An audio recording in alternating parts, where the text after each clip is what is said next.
अस्सलाम वालेकुम, कैसे हैं आप सब? उम्मीद करती हूँ आप सब बहुत खुश होंगे और मज़े में होंगे। आज मैं शेयर करने जा रही हूँ बहुत ही डिलीशियस सी पोटैटो सैंडविच की रेसिपी। अगर एक बार आप इसे बनाएँगे तो आप इसे बार-बार बनाना चाहेंगे, ये इतनी डिलीशियस सी बनती है। तो चलिए करते हैं इसकी रेसिपी स्टार्ट। सबसे पहले हमने ले लेना है 4 मीडियम साइज़ के आलू, उसे हमने अच्छी तरह से बॉयल कर लेनी है। आलू को हमने बिल्कुल भी ओवर बॉयल नहीं करनी है, बस जब ये बॉयल हो जाए तब इसे निकाल लें और अगर ओवर बॉयल कर देंगे तो ये बिल्कुल सॉगी से बनेंगे हमारे सैंडविच। तो बॉयल करके ठंडा कर ले और उसके बाद इसे अच्छी तरह से हमने पील कर लेनी है। तो यहाँ पर मैंने सारे आलू के जो छिलके हैं उसे निकाल लिया है और इसे अब मैं मैश कर रही हूँ। आप चाहें तो मैश करने की जगह आलू को ग्रेट भी कर सकते हैं जो ग्रेटर होती है उसकी मदद से, या फिर सिंपल फोर्क की मदद से भी मैश कर सकते हैं, उससे भी अच्छे से हो जाएगी। तो यहाँ पर आलू अच्छी तरह से मैश हो गए हैं। अब इसमें शामिल कर देना है हमने कुछ चीज़ें। सबसे पहले हमने लेना है बारीक कटी हुई प्याज़, तो ये हाफ प्याज़ है, उसे मैंने बारीक अच्छी तरह से काट लिया है। और इसे शामिल करके हमने शामिल कर देना है इसमें टमाटर, तो टमाटर को भी बिल्कुल फाइनली चॉप करके शामिल करें। और इसके बाद मैं यहाँ पर शामिल कर रही हूँ कैबेज, तो कैबेज को भी बिल्कुल फाइनली मैंने चॉप कर लिया है।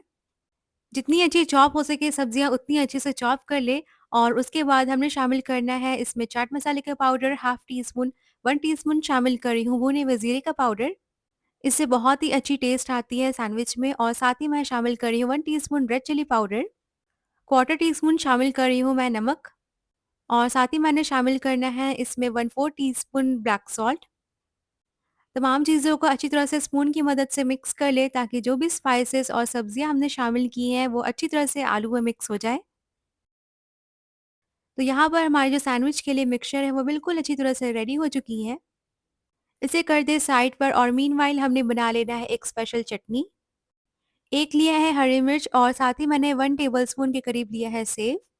और साथ ही मैंने हाफ इंच के जिंजर का यानी अदरक का टुकड़ा लिया है। अच्छी तरह से तमाम चीज़ों को मिक्स करके हमने एक स्पेशल चटनी इसकी रेडी कर ली है। अब इस चटनी में हमने शामिल कर देना है क्वार्टर टी स्पून नमक और साथ ही मैं शामिल कर रही हूँ हाफ लेमन का जूस। सैंडविच जो है बिल्कुल मैं देसी स्टाइल बनाऊंगी तो इसीलिए मैंने इस चटनी को प्रिपेयर किया है और ये बहुत ही अच्छी लगती है खाने में। अच्छी तरह से मिक्स करके इसे साइड पर कर दे। अब हमने ले लेना है 4 ब्रेड के स्लाइस। आप अपनी पसंद की कोई भी ब्राउन ब्रेड ले सकते हैं या फिर व्हाइट ब्रेड। सबसे पहले हमने लेना है 2 ब्रेड की स्लाइस और एक स्लाइस पर हमने अप्लाई कर देना है केचप। तो केचप मैंने लिया है 1 टीस्पून।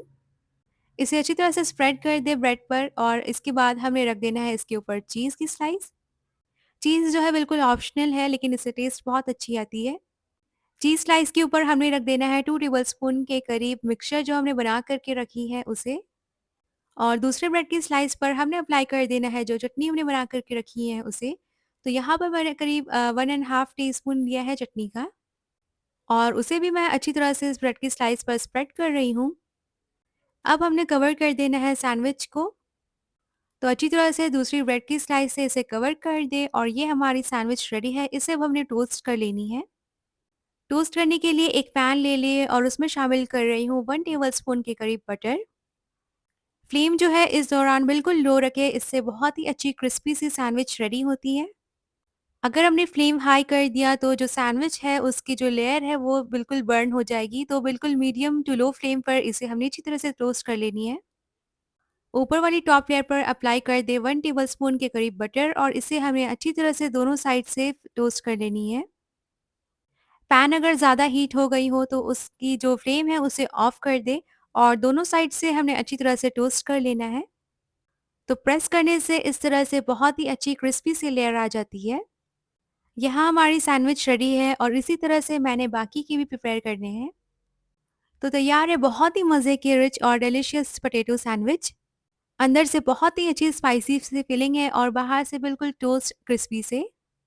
इसे सेंटर से कट कर ले और तब सर्व करें। लंच बॉक्स हो या फिर टी टाइम स्नैक्स, ये बहुत ही अच्छी रेसिपी है तो ज़रूर से इसे ट्राई करें। अब मुझे दीजिए इजाज़त, फिर मिलूंगे इंशाल्लाह बहुत जल्द एक नई रेसिपी के साथ। अल्लाह हाफ़िज़।